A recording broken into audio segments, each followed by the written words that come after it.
Buenas noches a todos. Bueno, hoy les voy a hablar de la materialización de la envolvente. Como ya saben, estas son charlas de acompañamiento, no son las teóricas específicas de la materia, así que va a ser algo más general sobre la envolvente, y vamos a dejar ya los temas más técnicos para la cursada, ¿sí? Bueno, vamos a empezar entonces.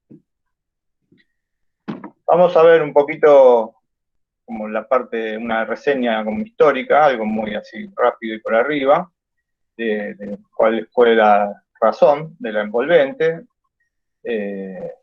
Bueno, como ya sabemos, la envolvente es llevar a la realidad las ideas que tenemos del elemento que queremos que nos proteja, ¿no es cierto?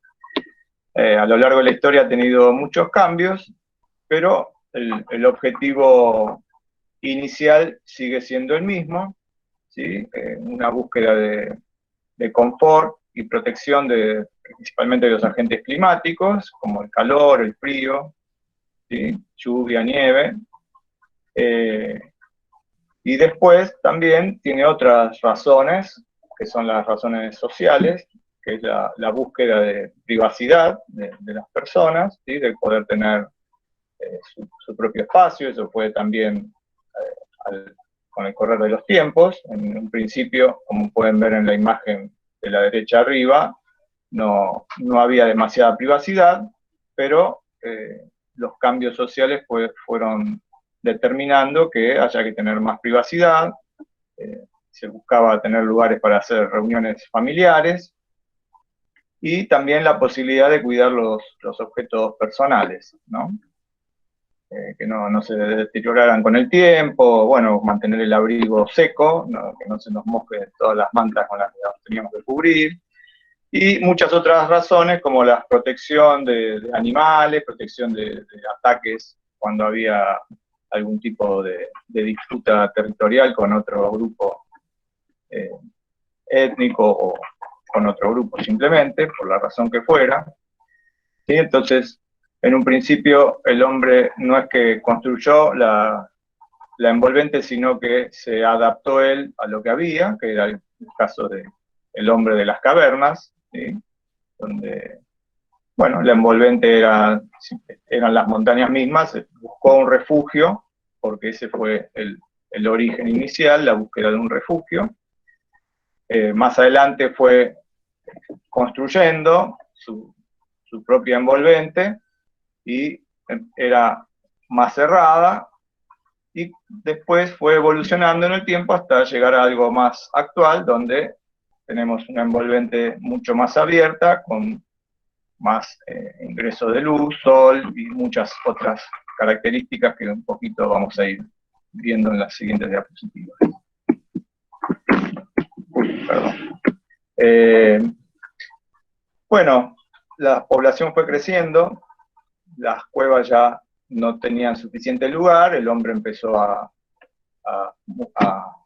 desparramarse, digamos, por la superficie del planeta, empezó a recorrer, salía a explorar y empezó a encontrar otros lugares donde desarrollarse, pero ya no había ahí cuevas, entonces tuvo que construir sus propios refugios, y lo que tenía para hacer esos refugios eran los materiales que encontraba en el mismo lugar, ¿sí? No había formas de transportarlos, no tenía ni siquiera carretas, ni mucho menos de los transportes modernos, entonces tenía que usar los materiales del lugar y lo que había en cada región. Eso fue dando distintas tipologías constructivas, ¿sí? Donde eran lugares como la estepa, tuvo que usar la paja y barro para construir sus casas. Donde había piedra en zonas áridas, simplemente utilizó las piedras, las fue apilando de una manera específica y construyó un lugar donde refugiarse de las inclemencias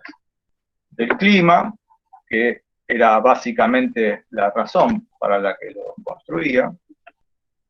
En los lugares más cálidos, húmedos, fue utilizando las maderas como estaban, sin tener ningún tipo de maquinado y de procesamiento, como podemos ver en la imagen de abajo a la izquierda, ¿sí? Y bueno, y también, como podemos ver aquí, en otros casos se construía con el uso de cuero, por ejemplo, y algunas maderas especiales. Todas estas construcciones fueron evolucionando con el tiempo, y con las tradiciones. En el caso de esta construcción, también eran nómades, entonces es una construcción que era desarmable y la podían transportar cuando ellos se mudaban y volver a armarla en otro lugar, ¿sí? Pero todas ellas se iban adaptando a lo que era el clima del lugar, manteniendo esas tradiciones intuitivas de otros tiempos, pensando de dónde venían las lluvias principales, por ejemplo, o los vientos principales, y haciendo las puertas para que quedaran protegidas de esos vientos. Bueno, y demás, por ejemplo, en el cálido húmedo, que uno puede decir, bueno, esto es muy endeble, sí, pero en realidad este tipo de construcción permite incluso el paso del aire a través de esas varillas y genera un poco de movimiento de aire y con eso refrescamiento, ¿sí? Cada una de ellas tiene características específicas que se van adaptando al clima del lugar. Eran más bien pensadas como con el concepto de refugio, no de la casa, como tenemos ese concepto hoy en día. Y bueno, la cantidad de población que había en ese momento no llegaba a generar un gran daño en el ambiente, porque, bueno, eran pocos y se utilizaban materiales que con el paso del tiempo, cuando se deterioraban, volvían a ser absorbidos por la misma naturaleza.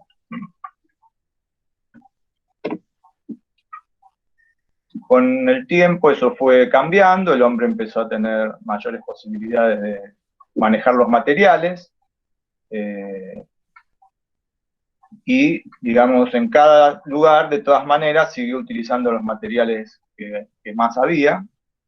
En este caso, por ejemplo, en un bosque, bueno, tenía muchos troncos y cortaba árboles y los construía directamente con árboles, ¿no?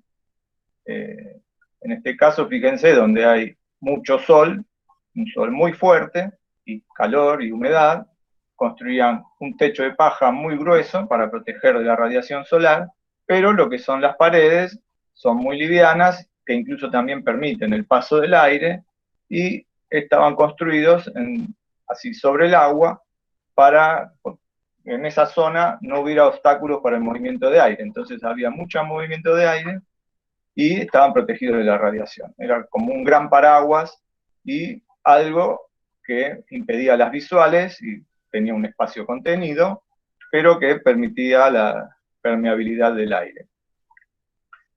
En los lugares de altura, donde no había mucha vegetación, se utilizaba básicamente la roca. Fíjense los espesores de estas paredes, prácticamente el mismo ancho que la puerta, ¿sí? Ahí se buscaba con el material básico generar alguna forma de adaptación al clima y de aislación del clima.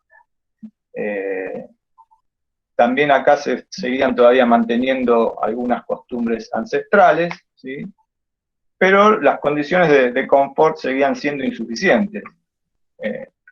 Acá abajo, por ejemplo, un clima más cálido, fíjense, se utilizaban grandes galerías y materiales pesados para que se mantuviera fresco todo este lugar, ¿no es cierto? Pero lo que les decía que, si bien se mantenían algunas costumbres ancestrales, fíjense que, por ejemplo, en este caso era una construcción 4x4 o 5x5, y se usaban unos 30 o 40 árboles para construirla. Tenía una puerta, una o dos ventanas muy pequeñas, con lo cual adentro no había buena iluminación, no había buena ventilación, ¿sí? Las condiciones que había en el interior no están ni cerca de lo que necesitamos hoy en día.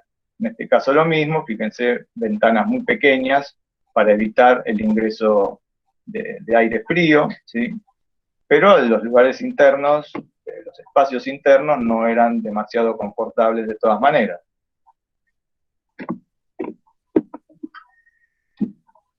Entonces, ahí es cuando aparece en nuestra historia la explotación de las energías fósiles.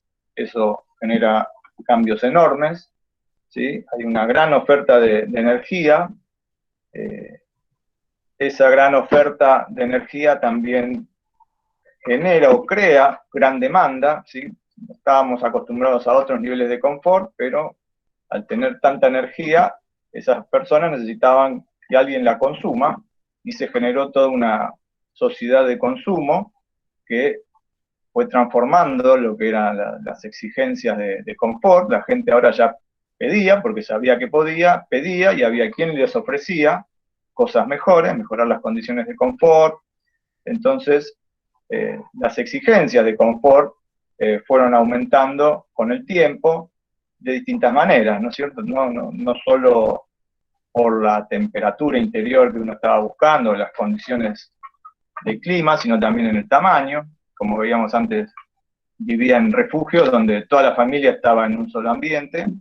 Bueno, ahora no, ahora ya se necesitan más ambiente, necesitamos un living, una cocina aparte, un comedor aparte, un dormitorio para cada uno si es posible, y queremos adentro condiciones de confort mucho mayores. Eh, También apareció la posibilidad de la iluminación de esos espacios interiores y la ventilación, ¿no es cierto? Con el uso de estas energías fósiles fue posible producir muchísimos productos en abundancia y en cantidad. Bueno, con eso se produjo una gran cantidad de vidrio, se empezaron a hacer ventanas más grandes, también carpinterías de mejor calidad que permitían abrir y cerrar y poder controlar la ventilación. Pero todo esto empezó a generar una desconexión con respecto a las características climáticas de cada región, porque como una forma de venta de esas energías también estaba el argumento de decir que, bueno, no hace falta que te preocupes por nada, yo con energías así, con estas energías fósiles te puedo resolver cualquier cosa, te caliento cualquier ambiente, te enfrío cualquier ambiente, no hay ningún problema, así que no te preocupes por nada, construílo, y yo después te lo soluciono, ¿no es cierto? Y además también estaba el otro factor que empezó a haber cada vez más construcciones, no solo mayor tamaño y mayor confort, sino más cantidad. Así fue que se fueron perdiendo esos conocimientos ancestrales de los que hablábamos antes, tanto en el uso de los materiales más adecuados para cada lugar o materiales autóctonos,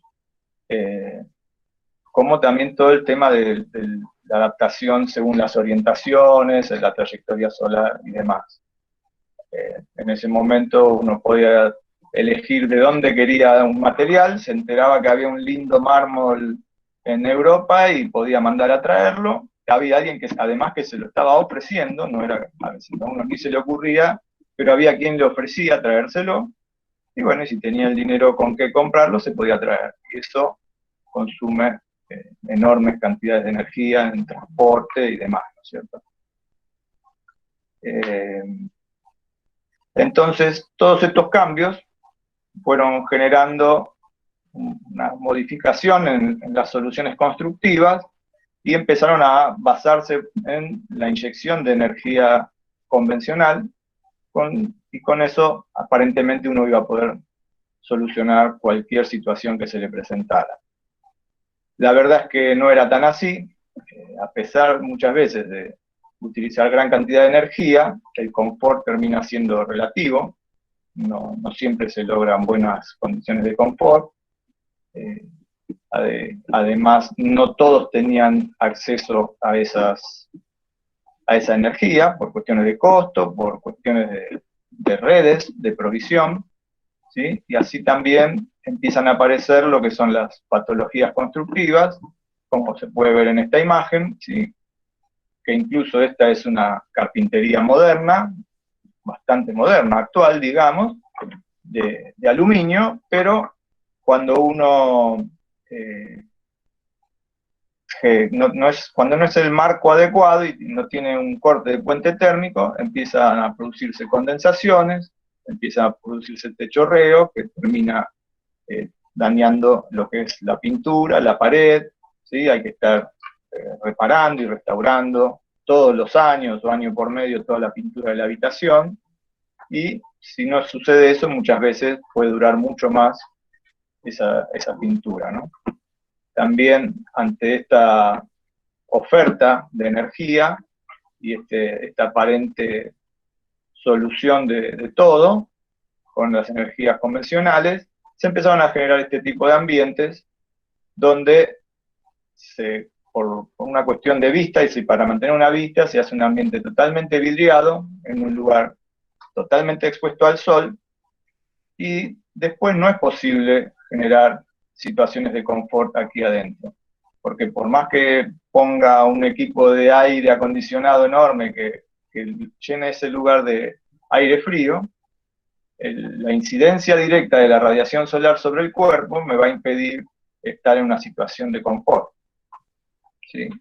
Si nos planteamos un caso de estar aquí en pleno verano y a pleno sol, es mucho más probable que estén más confortables en esas primeras construcciones que les mostraba que en esta toda muy moderna, llena de vidrio y con una vista hermosa, pero con una situación de disconfort en su interior.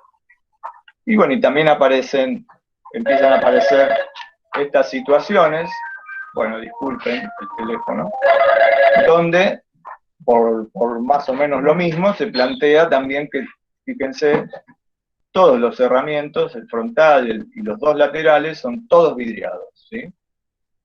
Siempre, obviamente, hay que ver cuál es el clima, pero difícilmente esta construcción pueda dar una buena respuesta a lo largo de todo el año y en todas sus orientaciones.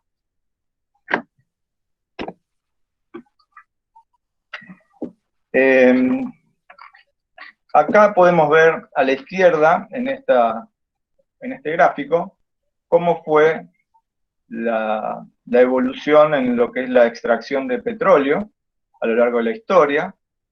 Empezó un poco antes que esto, más o menos mitad del siglo anterior, 1850, con las primeras perforaciones, los primeros descubrimientos, y aquí se empieza a extraer el petróleo, ¿sí? Es una gran cantidad lo que se saca, fíjense que llega a la cúspide aproximadamente en el año 2005, ¿sí? Esta raya roja sería aproximadamente el 2020, ya estamos bajando esa curva. Bueno, todo este auge de la construcción y de los sistemas modernos se produjo en esta época, donde teníamos una gran oferta de petróleo, ¿sí? Entonces se hicieron muchísimas cosas, pero ahora estamos empezando esta bajada, ¿sí? Por eso es que están apareciendo tantas cosas nuevas, se empieza a hablar de lo que es el cambio climático, de la eficiencia energética, porque se sabe que todas estas construcciones que se hicieron basadas en la inyección de energía no van a poder mantener las condiciones de confort a lo largo del tiempo. Bueno, todas esas construcciones que les estaba contando, lo que tienen es un altísimo consumo, o por lo menos alto consumo de energía, y además, por la forma que ya tienen, quedaron con dependencia de esas energías. Sin ellas no pueden lograr las condiciones de confort en su interior. Entonces, ante este inicio de la reducción de las reservas, bueno, están empezando a entrar en cierta crisis y se está empezando a buscar nuevas formas de resolverlo. Además de todo eso, el acondicionamiento de los edificios en sí trajo muchísimas otras mejoras para la civilización, sobre todo en sus condiciones de vida, ¿sí? Desde muchas formas, desde, por ejemplo, los sistemas de salud, se desarrollaron muchísimos medicamentos, la gente empezó a vivir muchos más años, los nacimientos eran todos positivos, o casi todos, muy pocos fallaban. Por eso, bueno, acá abajo pueden ver en este gráfico, esto es un desarrollo propio, me hago cargo, lo hice yo, puede tener errores y también se puede mirar de otra forma. Acá ustedes van a ver una escala para hacer este gráfico que la definí yo, dije, ¿cómo puedo...?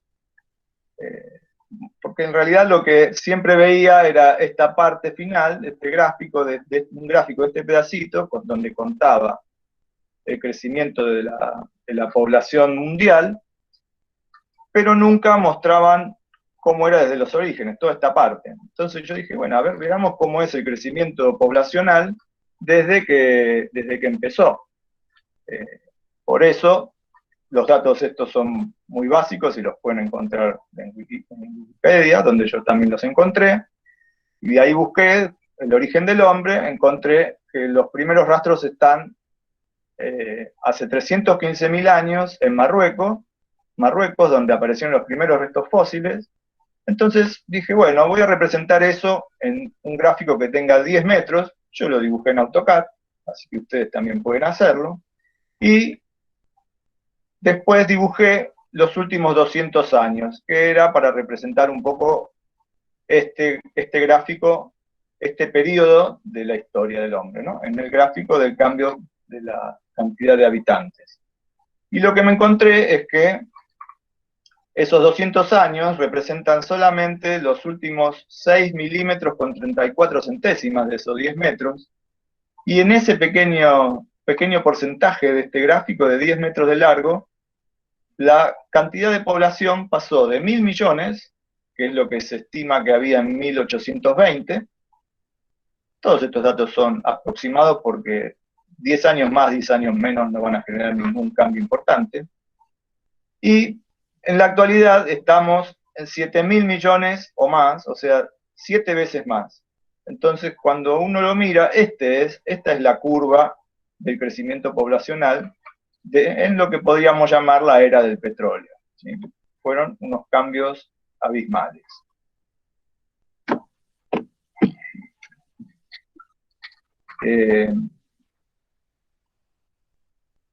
Acá también podemos verlo junto con el otro gráfico que les contaba recién, donde muestran cómo la población mundial crece muy suavemente. Esto es lo que a mí me llamaba la atención, ¿no es cierto? Lo que les decía recién, ¿qué había más para este lado? Bueno, por eso hice ese otro gráfico, y parece que no es tan suave este crecimiento, pero aún así, lo que encontré también es que el consumo de energía aumentó todavía mucho más que el crecimiento poblacional, ¿sí? Hoy en día todos estamos con un poco de energía guardada en el bolsillo, en nuestros teléfonos.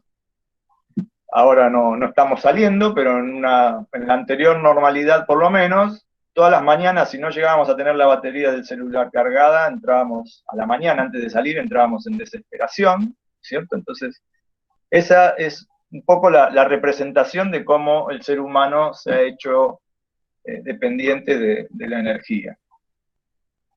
Esto es, digamos, acá se ve un poquito más el gráfico, realmente es una escala tan difícil de representar que no se llega ni siquiera a ver esto de los últimos 200 años. Fíjense que es casi una línea, ¿sí?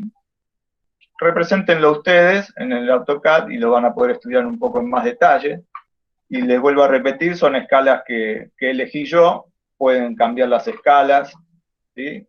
Simplemente es la primera escala que se me ocurrió y lo hice así y este fue el gráfico que me dio.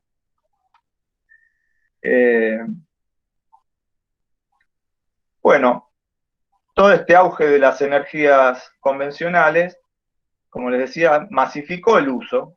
En todo usamos energía, para todo usamos energía. Yo cuando era chico salía de mi casa a jugar con mis amigos y me llevaba, bueno, era la época de la dictadura militar, me llevaba el documento, algo de dinero y no necesitaba nada más. Salía y podía estar todo el día con mis amigos en el club y no necesitaba consumir energía. podíamos hacer todo sin energía. Hoy en día para todo necesitamos algo de energía. ¿Sí? Bueno, y acá está representado el consumo de energía mundial, digamos, en qué se consume la energía. ¿Sí? Podemos ver que hay un 28% de consumo en lo que es la industria, un 29% en lo que es el transporte y un 37% en lo que es los edificios, que es lo que nos importaría a nosotros, lo que nos incumbe más. ¿Sí? Hay un 6% que se usa para otras cosas. Y en lo que se usa principalmente en las construcciones, en la climatización, la iluminación, la cocción de alimentos, los electrodomésticos y el bombeo de agua. Algunos podrán pensar que, bueno, estas cosas parece que no nos influyen. Bueno, en realidad sí. La climatización obviamente también es el arquitecto el que tiene que decidir cuál es el sistema de climatización que va a poner en una vivienda. Y también es el arquitecto el que va a decidir qué tipo de ventanas va a estar colocando para ver si la iluminación natural en el interior es buena o es mala y si va a ser necesario encender las luces aún durante el día o no va a ser necesario encenderlas durante todo el día y solo cuando llegue la noche va a ser necesario encenderlas.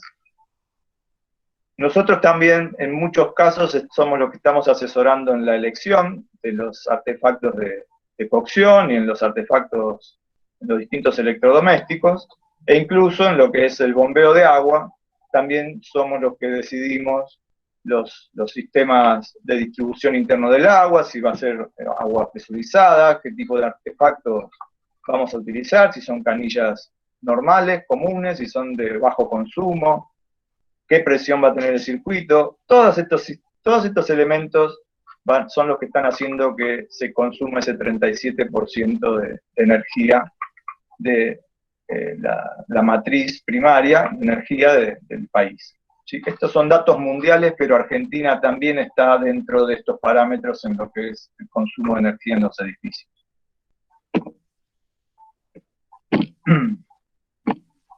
Bueno, con todo esto que les estaba contando, y después de pasado el tiempo, se empezó a hacer un análisis más científico de la arquitectura vernácula, ¿sí?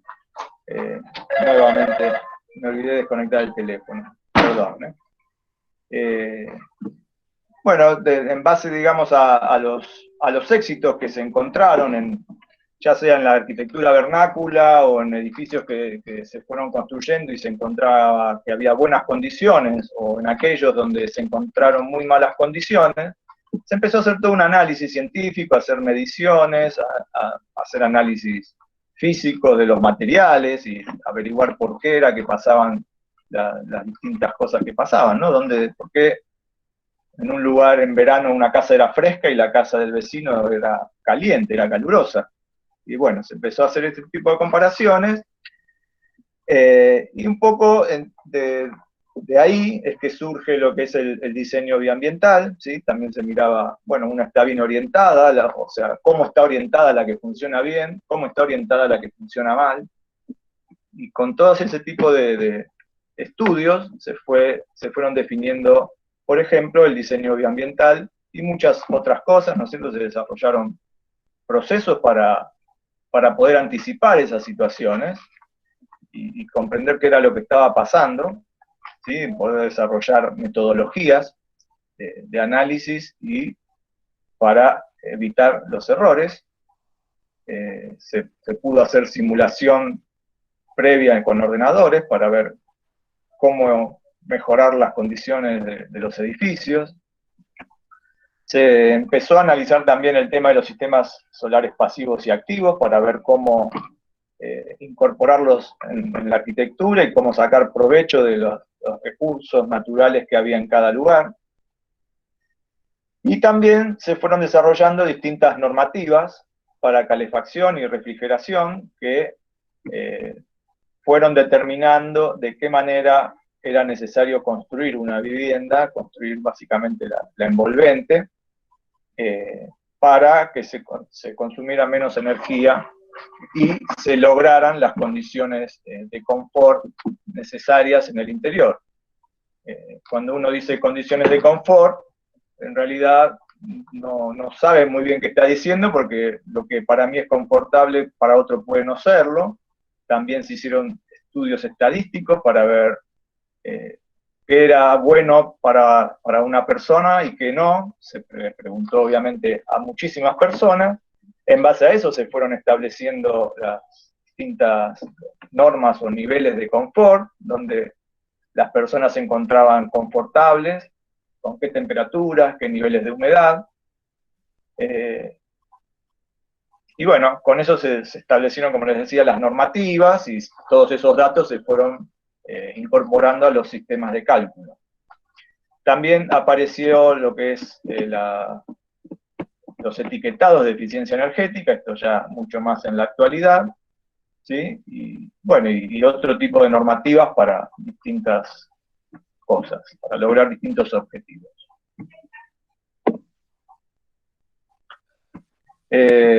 Bueno, por eso es que también hubo que reformular la forma de construir la envolvente, y se empezaron a incorporar también todas las tecnologías que se fueron desarrollando con el uso de estas energías convencionales. Y a pesar de haber encontrado, digamos, esos beneficios en la arquitectura vernácula, no es que se repitió esa arquitectura, sino que se logró el entendimiento de cómo es que funcionaban, y se las replicó de una forma más actualizada, ¿sí? Ya que hay muchas cuestiones que en la actualidad no podrían llevarse adelante. Por ejemplo, si yo considero muros y techos simples, macizos, como podíamos ver en alguno de las imágenes que les mostraba anteriormente, los tiempos de respuesta para calefaccionar o refrigerar un ambiente son mucho más largos. Obviamente tiene mayor peso, y entonces si yo construyo de esa manera tengo que tener estructuras más grandes, más costosas, que también requieren mucha más energía para hacerlas. Tengo que comprar mucho más material, mucha más mano de obra, por lo tanto tengo mayor inversión. Y al ser muros más gruesos, también empiezan a ocuparme más espacio, que también eso es dinero, es una pérdida. Y en definitiva se termina logrando una menor eficiencia energética. Cuando con el uso de la tecnología se empezó a trabajar con muros y techos compuestos, y sumando las mejores características de los distintos materiales, se pudo ir variando la construcción también de esa envolvente para los distintos climas, dando la mejor respuesta para cada caso, con una sumatoria de materiales, donde se iban combinando las características ideales de estos materiales. Bueno, en cuanto a la inversión, habría que ver, según el caso puede ser más económico o más costoso, y estoy hablando, haciendo una comparativa con las construcciones originales, y no con las que se habían desarrollado intermedias, que en realidad no estaban dando una buena respuesta y se basaban en la inyección de energía, ¿no es cierto? Esas, digamos, no estaban funcionando. Las que estoy proponiendo ahora son las que realmente cumplen con todas esas normativas y con lograr las condiciones de confort con bajo consumo de energía. Entonces, bueno, ahí con esas también se lograba entonces una relativa reducción de la inversión. Se logran muchos mejores resultados en lo que se refiere a las condiciones de confort interior, con menores espesores de muros y techos.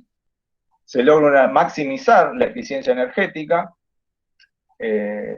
y algo que es importante a tener en cuenta también es la reducción de los que son los puentes térmicos, ya que se pueden usar en estos elementos compuestos materiales con una característica en el interior, que podría ser la inercia térmica, y se pueden colocar elementos aislantes que la protejan, y evitar el contacto de esa inercia térmica interior con el espacio exterior. Y yo manejar desde mis aventanamientos, por ejemplo, o incluso con los sistemas de climatización artificial, cómo yo quiero calentar o enfriar esa inercia térmica, pero la puedo decidir yo sin que se me escape o ingrese energía a través de los puentes térmicos. Bueno, estos son algunos casos. Antes, digamos que se estaba construyendo con muros macizos, donde utilizo más material, ¿sí? Elementos más pesados. Bueno, la idea es empezar a trabajar con un muro que conserve algo de inercia térmica. Estos son ejemplos, no quiero decir que tengan que ser estos los que utilicen ustedes, simplemente para mostrar la idea. Un muro que puede ser el muro con inercia térmica, un elemento aislante que me va a separar el muro interior del que sería el exterior, y luego tengo que tener un elemento que cierre y que encapsule la aislación térmica, ya que por lo general esta aislación, si la dejo a la intemperie, se va a degradar y va a perder todas sus propiedades, ¿no es cierto?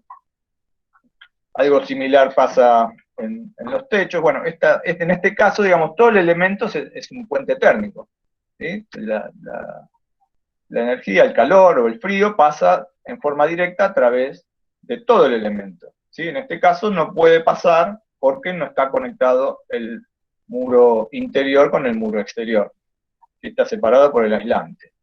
Acá vemos un caso en un techo, con un techo de viguetas, donde podemos ver que en un gran sector, donde en la actualidad se ha reemplazado lo que antes era el ladrillo SAP, ahora se utiliza este elemento. Bueno, tal vez ustedes ni han conocido el ladrillo SAP, porque ya hace unos cuantos años que se ha modificado el sistema y se utilizan estos ladrillones, digamos, de poliestireno expandido.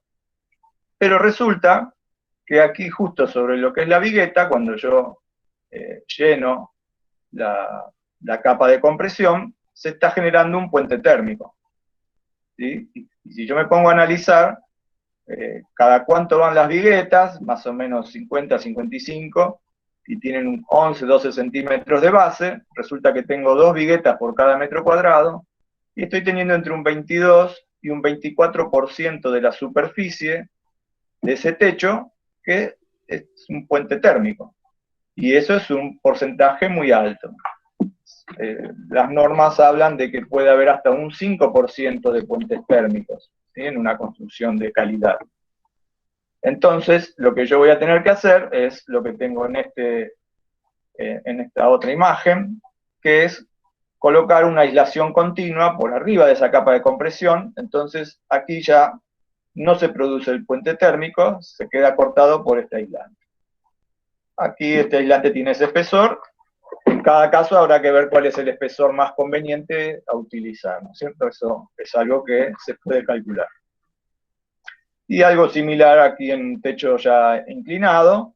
Antiguamente los techos se construían de esta manera: el entablonado, el ruberoy, el fieltro asfáltico para evitar el paso del agua, la estructura de madera y el tejado.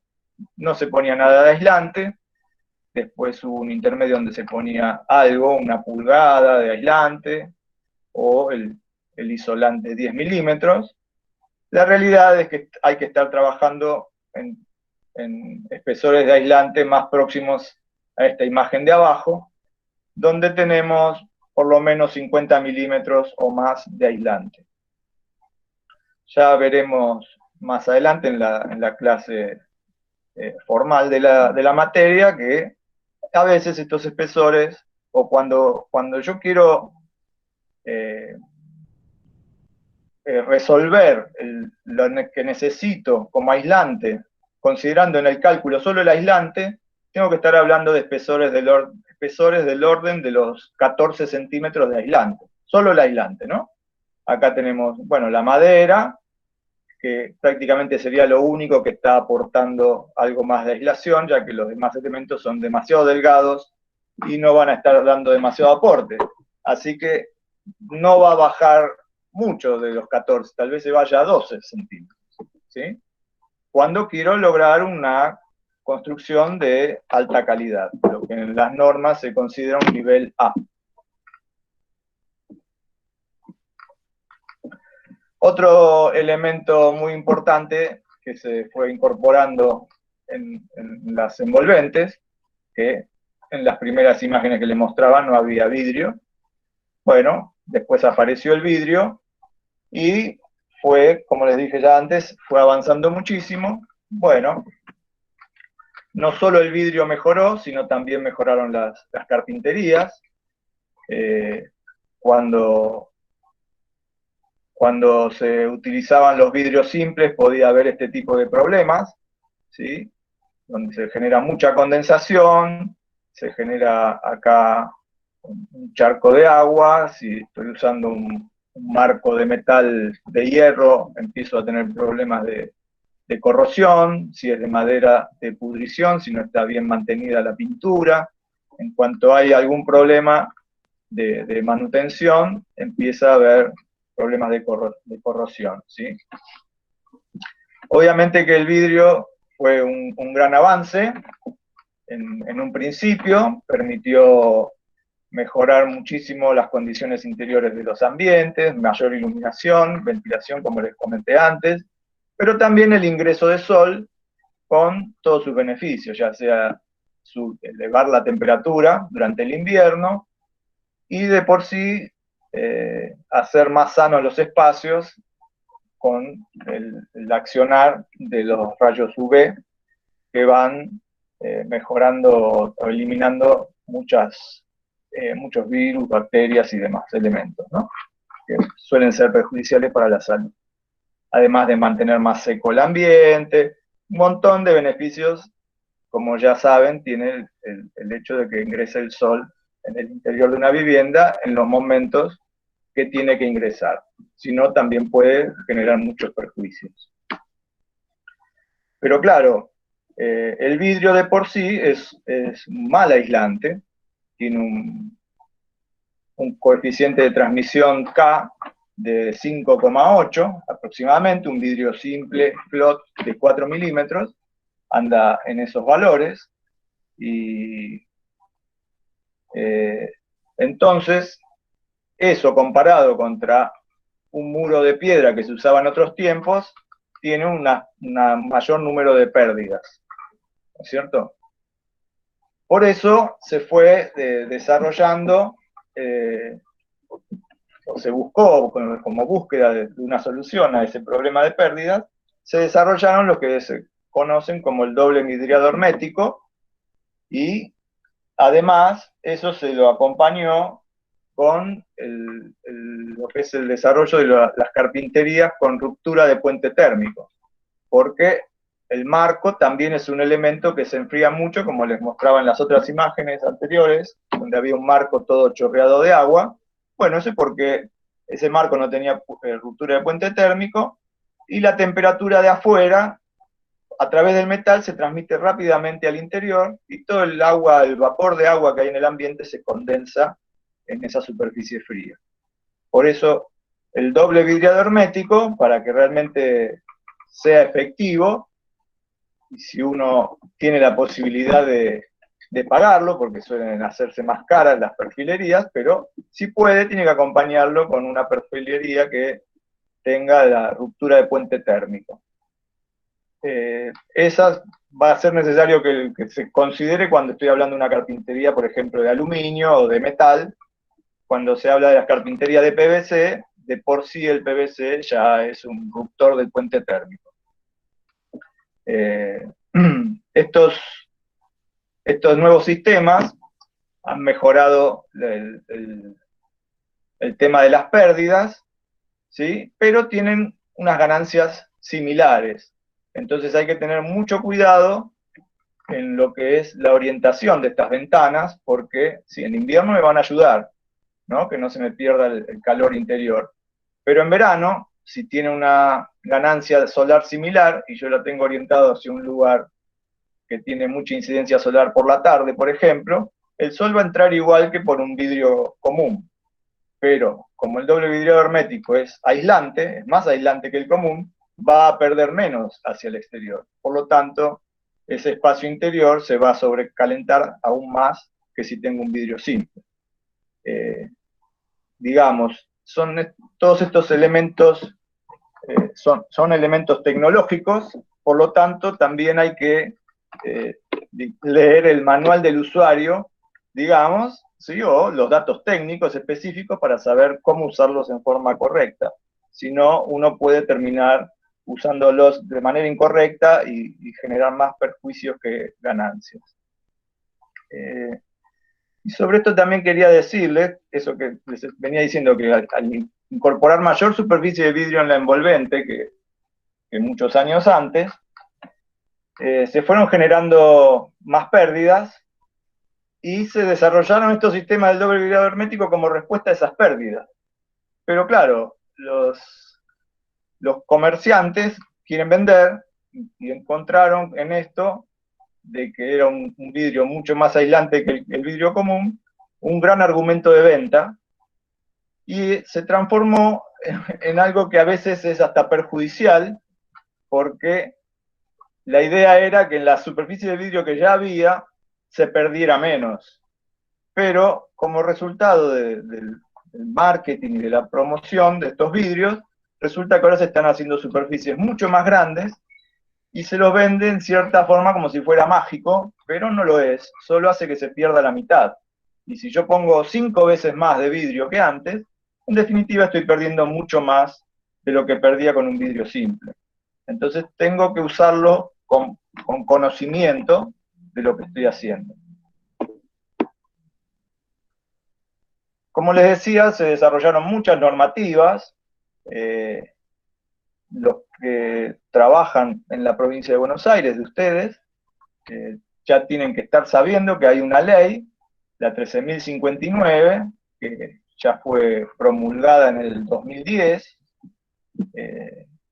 exige que en las construcciones nuevas o en las reformas grandes se cumpla con esta ley y que lo que exige es el cumplimiento de toda esta serie de normas IRAM, que son básicamente sobre acondicionamiento térmico de edificios, y bueno, están estas que son sobre las carpinterías de obra, pero que todas apuntan a hacer que un edificio sea más eficiente, ¿sí? Son un conjunto porque en realidad cada una de estas normas va abarcando algunas partes, ninguna de ellas abarca la totalidad, pero en su conjunto logran que las construcciones sean de buena calidad. Y dentro de esas normas hay establecidos 3 niveles de calidad: el nivel C, como el nivel más bajo y básico a cumplir por todas las construcciones; después el nivel B, que es el que exige cumplir la ley 13.059, y después un nivel A, que es superior, que no está exigido, ¿no? Y después, además, uno, si quiere, puede todavía hacer algo superador, pero ya no está dentro de esta norma.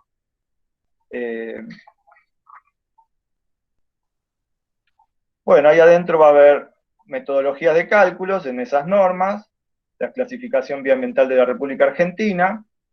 Se va a hacer lo que es la verificación de las condiciones higrotérmicas, que eso quiere decir si se producen condensaciones sobre la superficie de los paramentos, algo que nosotros muchas veces no nos damos cuenta, pero está pasando, y muchas veces nos damos cuenta de correr un mueble que está apoyado sobre una pared que da al exterior y encontramos como que está todo lleno de hongo y decimos, ¿pero qué pasó acá? ¿No? Y resulta que ahí no había suficiente movimiento de aire como para secar este agua que se condensaba en la pared, y se dieron las condiciones apropiadas para que nacieran o se desarrollaran los hongos, y bueno, aparecen esas grandes manchas negras. Y dentro de esta norma, que también aparece este cálculo de G, G es el coeficiente de pérdidas volumétricas, ¿sí? Hay como unos estándares, y lo que nos dice es cuánta energía se está perdiendo por cada metro cúbico de volumen construido que yo tengo. Es una forma de medir la eficiencia de los edificios. Entonces, acá hay normas, algunas de estas normas que establecen cuál es el coeficiente de transmitancia térmica que tienen que tener los distintos paramentos, ¿sí?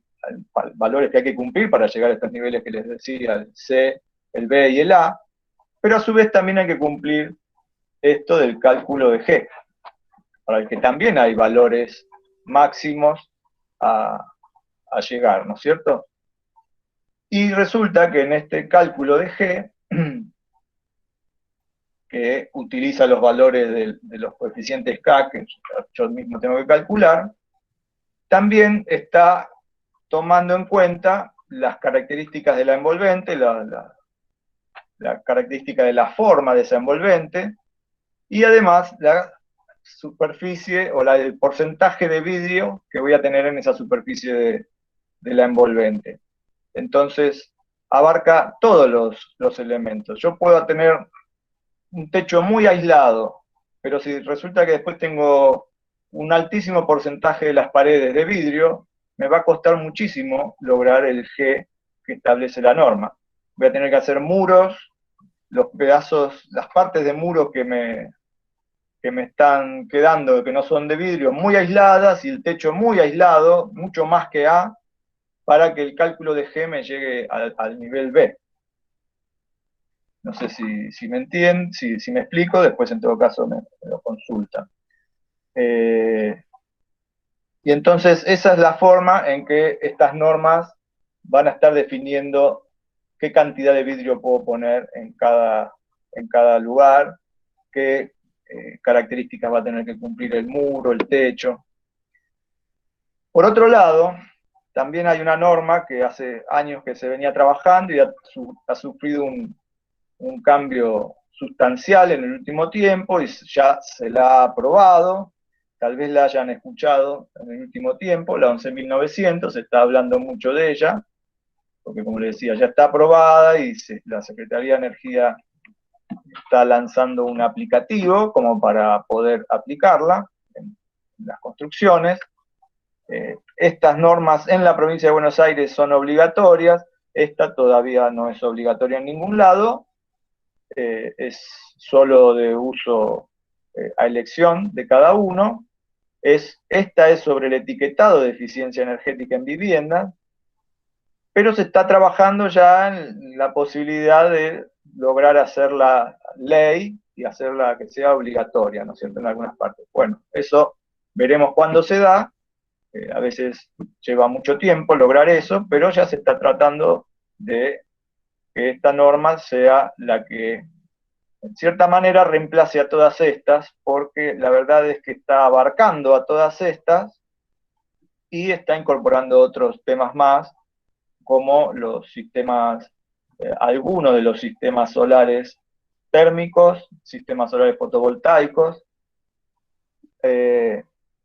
Ahí todavía falta que evolucione un poco más, porque la norma sí habla de incorporar sistemas solares pasivos, pero este aplicativo que les digo, que se está empezando a utilizar, todavía no lo ha llegado a considerar. Realmente es muy complejo considerar todas estas condiciones que se pueden estar dando en una casa. El asoleamiento sí lo considera, por ejemplo, toma en cuenta las orientaciones de las ventanas, los aleros que pueda tener cada ventana, e incluso los edificios del entorno o los árboles del entorno. ¿Sí? Realmente es muy completa, pero bueno, está empezando a salir ahora al ruedo. Veremos cuánto tarda en ser obligatoria, si es que en algún momento lo es, pero si no, es muy posible que igual se empiece a aplicar, porque hay como mucha demanda de esto de lo que es el etiquetado de eficiencia energética para viviendas, porque permite valorar desde el punto de vista de la eficiencia qué tan buena es una vivienda o un edificio. En realidad es para viviendas por ahora. Entonces, determina en cierta manera la calidad de la vivienda. Bueno, hola.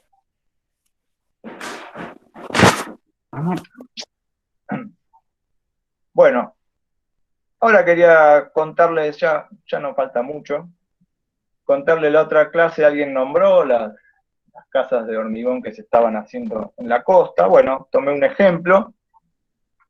Fíjense, en este caso tenemos todo el exterior de hormigón y en realidad todo el interior también es de hormigón, ¿sí? En todos lados es hormigón, o sea que lo único que está aislando la envolvente, no lo único, perdón, pero o sea, gran parte es hormigón, y fíjense que el resto, lo que no es hormigón es vidrio, ¿sí? Fíjense, todo este frente de piso a techo y todo el frente es vidriado, ¿sí? De piso a techo y todo el frente vidriado, y el resto hormigón. Como les dije, el vidrio es un muy mal aislante, nos protege del viento, nos protege de la lluvia, obviamente, y nos permite generar un clima interno, pero no es un material que sea un buen aislante. La verdad es que el hormigón tampoco lo es, ¿sí? Este vidrio de 4 milímetros tiene un coeficiente de transmitancia acá de 5,8. Esperen que acá tengo los otros valores, además.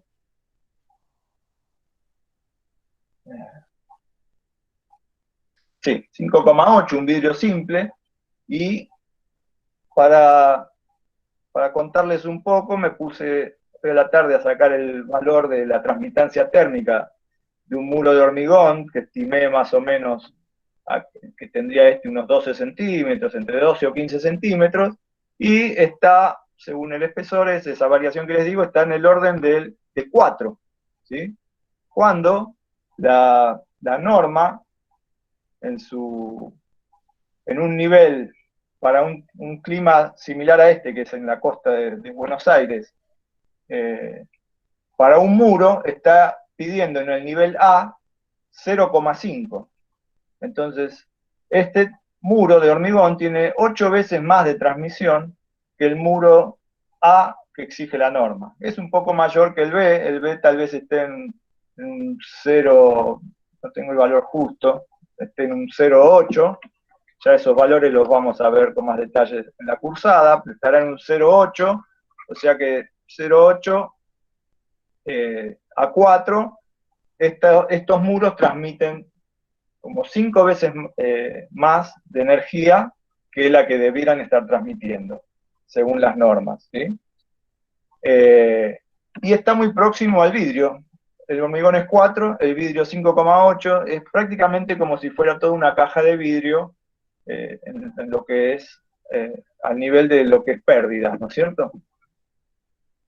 Por lo tanto, es un diseño muy lindo, tiene unas vistas hermosas, pero realmente desde el punto de vista energético, este sistema es muy malo. No sé si es exactamente este el arquitecto, pero en la materia en la que también trabajo a la mañana, que es energía en edificios, y donde en uno de los trabajos prácticos los alumnos eligen una casa, si fuese una casa propia, o pueden traer una casa de terceros con formación técnica, suelen traer este tipo de casas de hormigón, y realmente da muy mal. El trabajo práctico es que ellos tienen que proponer una forma de mejorarlas sin cambiar la imagen, y realmente se les hace muy difícil. No cambian la imagen exterior, obviamente la interior la van a tener que cambiar porque tienen que incorporar aislante térmico por todos lados. Y bueno, una buena noticia es que las últimas que han traído los alumnos de este tipo de casas, ya ellos están empezando a incorporar originalmente el aislante térmico interior, ¿sí? Ya se han dado cuenta o han recibido críticas o bueno, se han asesorado y ya han mejorado el sistema constructivo, manteniendo la imagen externa de hormigón.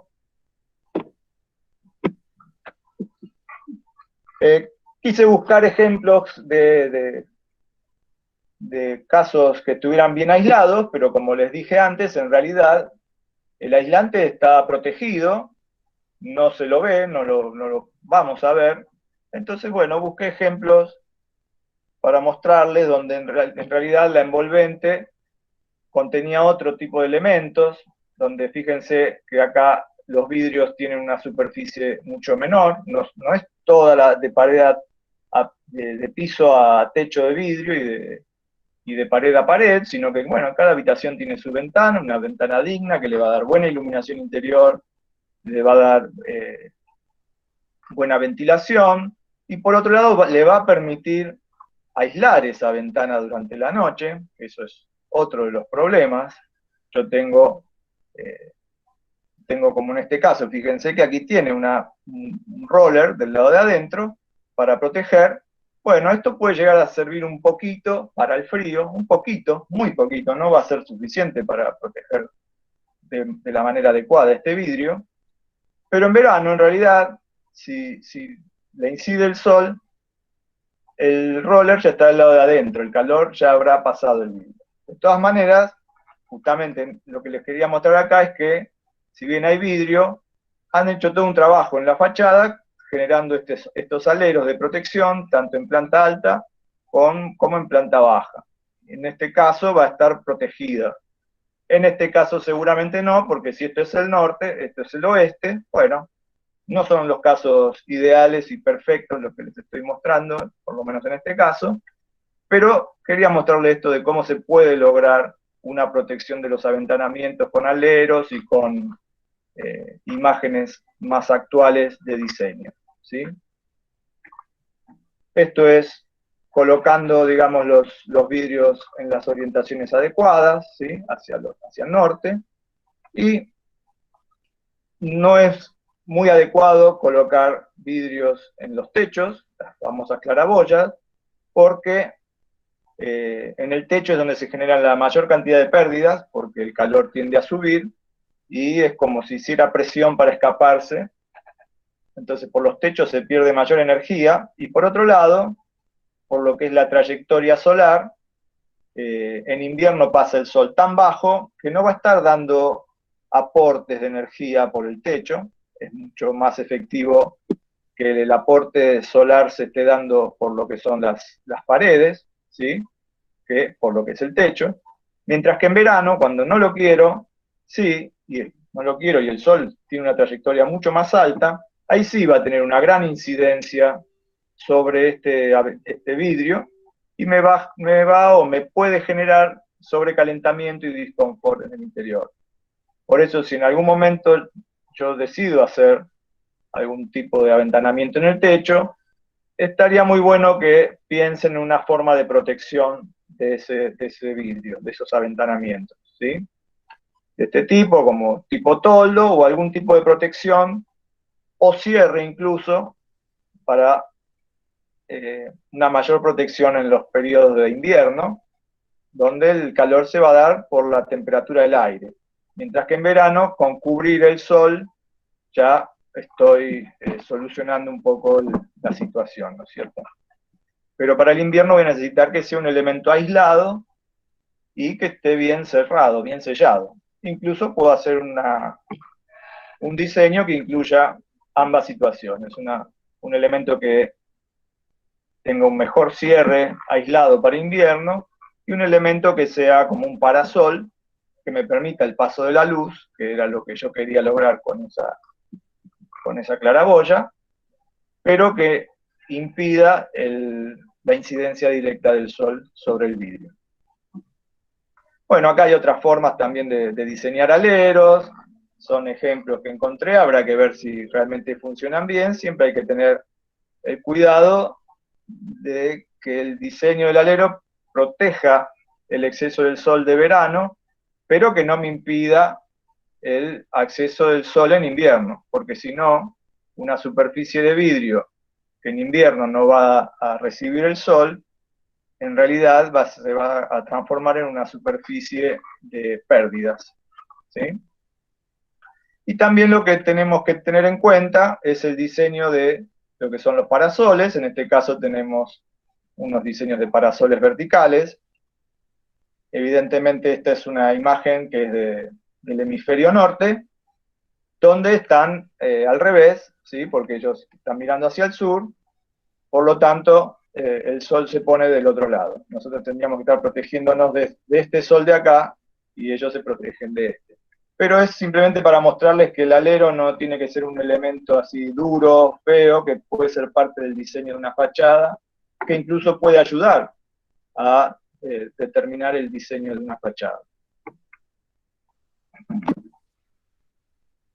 Bueno, ya vamos terminando, y para eso tomé este esquema que les presentó Javier la clase pasada, donde él hizo un muy buen planteo y muy claro planteo de cómo es el desarrollo de la materia, que va haciendo un desarrollo lineal, ¿sí? Empezamos haciendo un análisis climático, determinamos las estrategias de confort, determinamos las pautas, vemos la solución de diseño, la materialidad y demás, y bueno, y ahí es cuando lanzamos lo que es la idea de partido. Después habrá que ir haciendo distintas verificaciones de las distintas cosas que se pueden ir haciendo en la etapa de proyecto. Es un poco la técnica que les vamos a ir transmitiendo, pero se los muestro porque en realidad esto es como la forma nuestra de poder transmitirles este conocimiento una primera vez.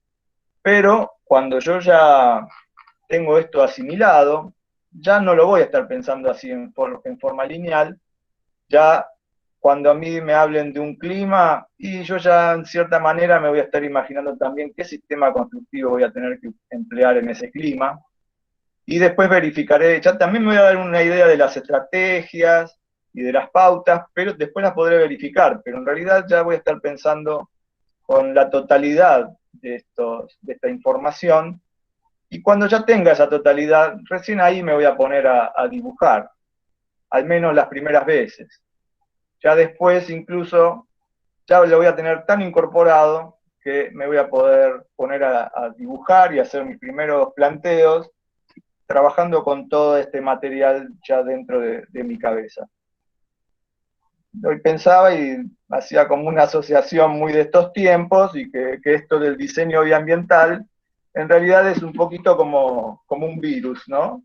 Que a uno se le va metiendo y bueno, va poco a poco tomándolo, y después ya lo tiene adentro y no se lo puede sacar.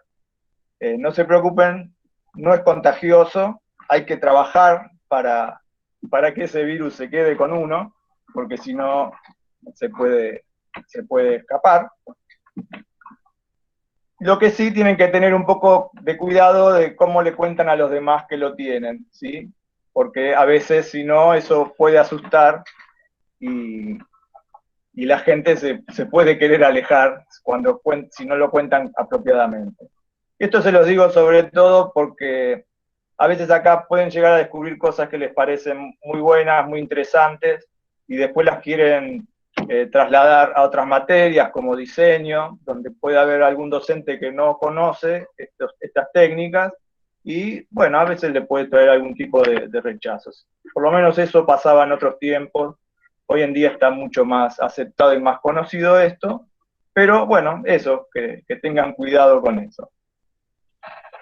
Y bueno, para cerrar, quería hablar de un poquito así de otro tema, que no es exactamente lo que vemos en la materia. Nosotros lo que les vamos a enseñar creemos que es como lo fundamental y la base de la sustentabilidad, pero este término, la sustentabilidad, es algo que está muy, digamos, de moda actualmente, pero no es tan nuevo. Estuve un poquito rastreando los orígenes, y parece que todo fue empezando en 1962, cuando la bióloga Rachel Carson escribió un libro. Acá está ya traducido, el libro originalmente es en inglés, de Estados Unidos, que se tradujo como La primavera silenciosa, donde esta bióloga lo que plantea en su libro, no lo he leído, pero leí un resumen, digamos. Lo que planteaba era cómo imaginarse un futuro silencioso, sin el sonido de las aves, porque era una época en la que se estaba como usando muchísimo un veneno que era el DDT, que estaba causando estragos en la población de las águilas blancas, de cabeza blanca. Bueno, entonces en base a eso ella escribió este libro, que tuvo un auge enorme, era toda la época del movimiento hippie, hubo muchos movimientos al respecto, y a partir de ahí se empezaron a generar distintas instituciones gubernamentales en Estados Unidos, y se empezaron a hacer movimientos mundiales con respecto a esto de la sustentabilidad. Y en 1983, la ONU organizó la primera Comisión Mundial de Ambiente y Desarrollo en Noruega, donde se estableció por primera vez que la sustentabilidad se apoyaba en 3 dimensiones, que eran la ambiental, la social y la económica. Es un poco lo que tenemos que estar mirando cuando estamos haciendo un proyecto. Y ahí fue donde se acuñó esta frase que tenemos aquí abajo. En realidad no fue exactamente en el 83, sino que esta primera Comisión Mundial de Ambiente y Desarrollo ya fue dirigida por Brundtland, y en el 87 ya se ve que siguió trabajando con todas las ideas que surgieron de esa reunión del 83, y se desarrolló el informe Brundtland, donde se acuñó esta frase, que es en cierta forma la que se sigue usando hoy en día. Se ha buscado muchas otras formas, pueden encontrar otras formas de describir lo que es sustentabilidad, pero esta es la que sigue teniendo más vigencia, ¿sí? El desarrollo sustentable hace referencia a la capacidad que haya desarrollado el sistema humano para satisfacer las necesidades de las generaciones actuales, sin comprometer los recursos y oportunidades para el crecimiento y desarrollo de las generaciones futuras. Les vuelvo a repetir, nosotros no es que vamos a enseñar sustentabilidad, porque cuando nosotros empezamos a estudiar estos temas, varios de los docentes mayores, hace muchos años que empezamos con esto, en esa época hablar de sustentabilidad era como palabras mayores, se tenía mucho respeto por esa palabra y no se usaba de cualquier manera, porque se sabía que en realidad abarcaba muchos temas y tiene mucha profundidad. Hoy en día se la usa con cierta liviandad, pero un poco lo decía para que se den cuenta todo esto que les estuve contando, para que vean un poco el panorama de dónde estamos nosotros, y que les vamos a enseñar un pedacito de todo esto, no la totalidad de la sustentabilidad, porque abarca muchas cosas, abarca trabajos interdisciplinarios, desde lo ambiental, desde lo social y desde lo económico, ¿sí? E incluso desde la materialidad va mucho más allá de lo que vamos a llegar a ver en la materia, donde vamos a estar viendo básicamente las condiciones térmicas, pero también hay otras condiciones, como algunas normas, por ejemplo, establecen, habrán escuchado hablar de las normas LEED, que establecen que para que les den ciertos puntajes, ellos van trabajando con puntajes según los objetivos que se van alcanzando de todo un listado. Uno de ellos es que los materiales no provengan de una distancia mayor a 800 kilómetros de donde está ubicada la obra, ¿sí? Como para también reducir gastos en transporte, entre algunas de las cosas, ¿no? Si se usa madera, tiene que ser madera certificada, y los materiales no tienen que contener una cantidad determinada de materiales que son considerados perjudiciales. Ya hay, por ejemplo, algo que pueden buscar como la lista roja, donde van a encontrar montones de materiales que no tienen que estar incluidos en ningún otro elemento de la arquitectura. En las pinturas puede haber elementos que sean venenosos o sean perjudiciales para la salud. Por ejemplo, lo que dicen es que cuando uno entra a un ambiente que fue recién pintado, si uno siente el olor, en realidad eso le está perjudicando. Por eso se han hecho pinturas que uno pinta y cuando entra no siente olor a pintura, ese famoso olor a pintura que no sabemos qué es. Bueno, son productos químicos, muchos de ellos pueden ser perjudiciales. Y lo mismo con la fabricación de muchísimos elementos, ¿sí? Alfombras, las maderas mismas, cuando no son maderas macizas certificadas y son maderas aglomeradas, bueno, no tienen que tener fenoles, ¿sí? muchos materiales ahí. O sea, esto es lo que le vamos a dar nosotros, es como la punta del iceberg, pero que consideramos que es la base de todo esto que se conoce hoy en día como sustentabilidad. ¿Sí? Bueno, eso es todo lo que les quería comentar, así que ahora, si tienen alguna pregunta, seguimos charlando, vemos cómo las vamos contestando. ¿Sí? Voy a ver si dejo de compartir.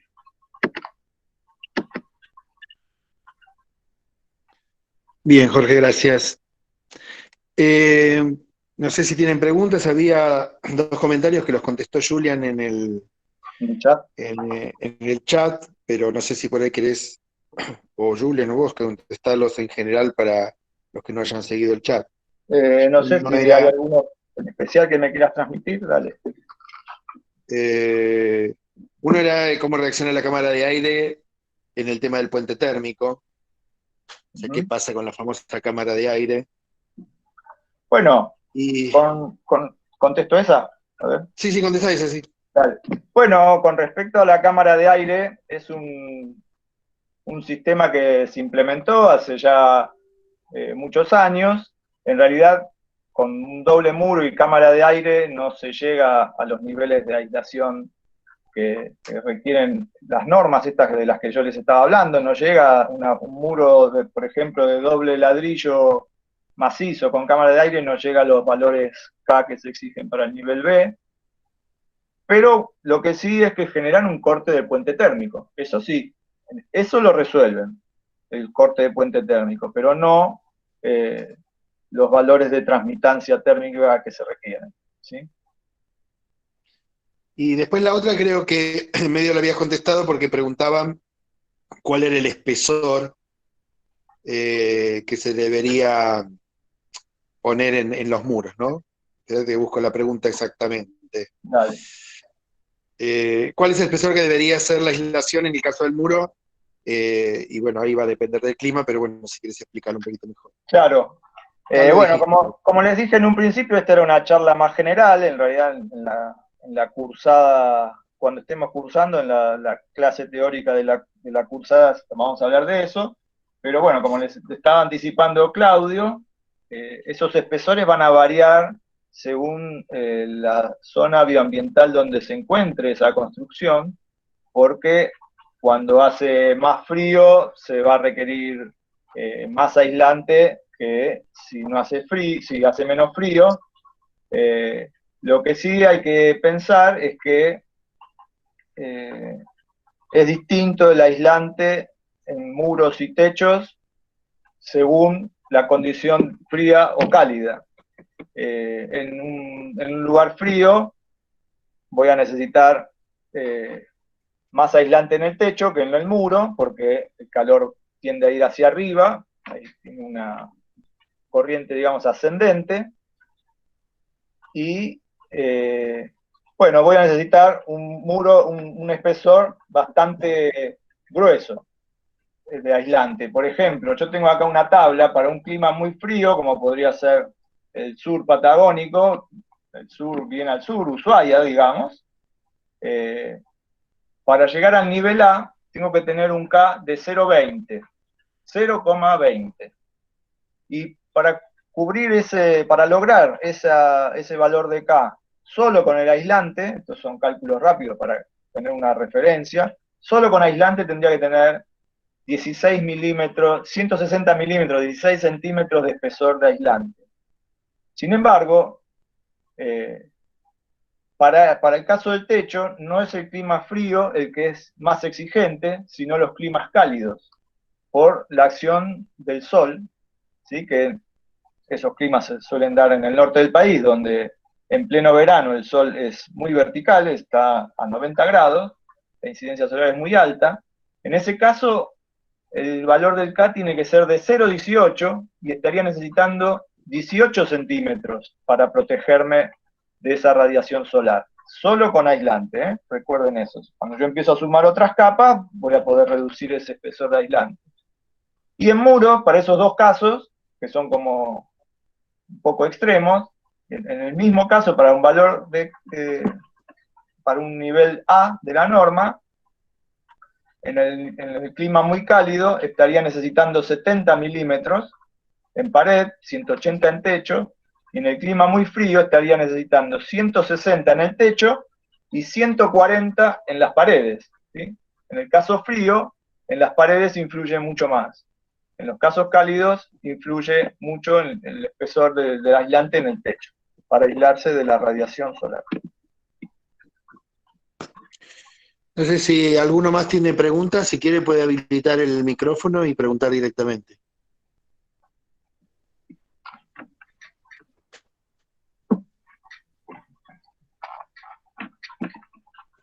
¿Hay preguntas?